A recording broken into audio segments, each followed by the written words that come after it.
During the Second World War, an American woman named Shelley Smith Mydans reported on the conflict for Life magazine.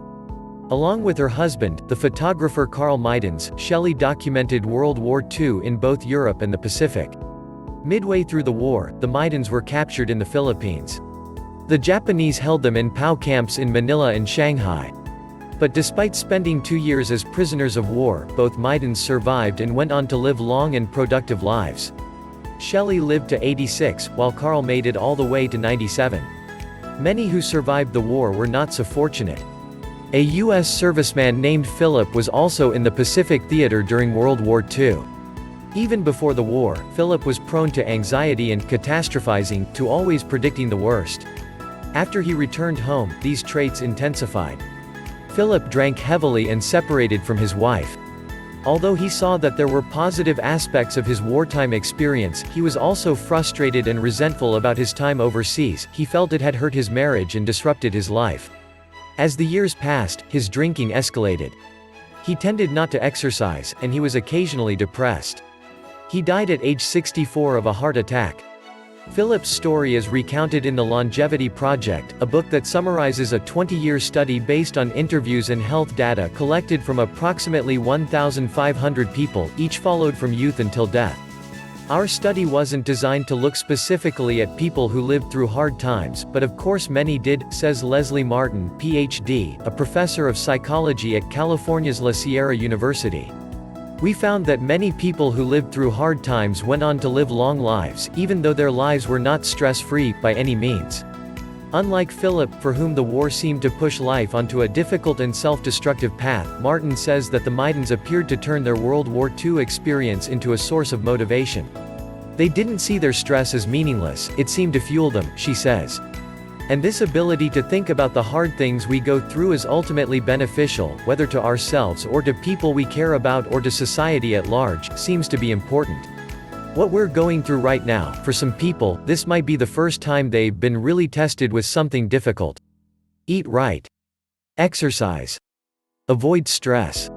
These vague directives are often framed as the necessary ingredients in a long and healthy life. And there's some truth to each of them. But Martin and others who have studied longevity say these are oversimplifications that tend to prioritize action over attitude. While day-to-day habits and behaviors matter a great deal, a person's approach to life, including, and maybe especially, the way they react to hardship, is arguably the more important side of the longevity coin. In the midst of COVID-19 and the many challenges it presents, a close look at the lives and shared qualities of long-living people can be instructive and inspirational. While there are few hard and fast rules when it comes to living a long life, there seem to be helpful guidelines.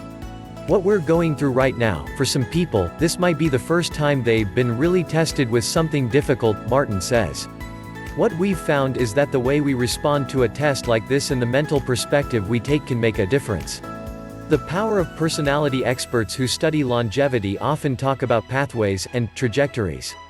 They do so to make the point that short-lived events or endeavors, good or bad, matter much less than durable habits or beliefs.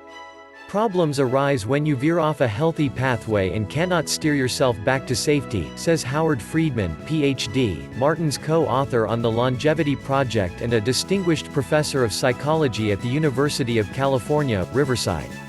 For many, times of hardship, like say, a global pandemic keeping people in their homes for months, are the obstacles in the road that lead to this kind of veering. And, when confronted by difficult times, Friedman says that a lot of people start drinking, smoking, abandoning exercise, cutting ties with friends, or making other unhealthy choices. These decisions and their consequences often far outlive the trials that spawned them. A drinking habit escalates, or lost friends are never replaced. Ironically, good times can also act as catalysts for unhealthy behaviors. A period of professional success or an unexpected windfall can, in some cases, unmoor people from the healthy habits and personal ideals they clung to before. But certain qualities seem to safeguard people from the pitfalls created by periods of both feast and famine. And experts say one consistently tops the list. In terms of personality characteristics, the strongest predictor of a long life was being high on conscientiousness, says Martin. Conscientiousness refers to someone who is organized, prudent, and persistent in their pursuits. Conscientious people are planful and responsible, not impulsive, she says. When they take on a task, they don't give up easily. This may come as a surprise to those who assumed carefree, take-it-easy types would be best insulated against life's many injuries and injustices. We actually found the most cheerful and optimistic people lived shorter lives, Martin says. Being worried or anxious all the time is a problem, but a little worrying, when you're thinking ahead and working through scenarios, can help you to be better prepared. Conscientious worriers tend to put their fretting to good use, they make choices or changes in response to their concerns. Their worrying is productive, not pointless. There are more straightforward explanations for a conscientious person's longevity. These are folks who tend to wear their seat belts, eschew heavy drinking or drugs, and avoid other sources of undue risk. They're not totally risk-averse, Martin clarifies, but they're thoughtful and judicious about the risks they're willing to take. Conscientious people also tend to adopt and stick with healthy habits, and their awareness and diligence tend to lead them into healthy relationships and jobs. All of these tendencies promote a long and healthy life. There's some evidence that conscientiousness is at least partly dependent on brain chemistry. Hormones and neurochemicals such as serotonin seem to play a role in impulsivity and risk-taking. But Martin says personality is not set in stone, and that's particularly true for young people. How can someone become more conscientious? She says that adopting healthy routines and following a daily schedule is a good start. These are things that conscientious people do automatically, but that others can teach themselves to do with effort. Just going along and letting things happen when they happen isn't particularly good for our mental health, or for helping us get things done, she says. She also recommends spending time with people who are diligent and organized, and who have other admirable qualities. Associating with people who demonstrate these behaviors can make habit forming easier, as their tendencies influence us a bit, she explains. Others agree that people really do have the capacity to change their minds and behaviors. It is certainly possible to change your personality, and it happens pretty quickly, says Gary Small, MD, director of the University of California, Los Angeles Longevity Center and author of Snap, a book about the power people have to adopt new habits of mind. He says that a core element of conscientiousness is tenacity, or sticking with a healthy change or ambition once you've started it.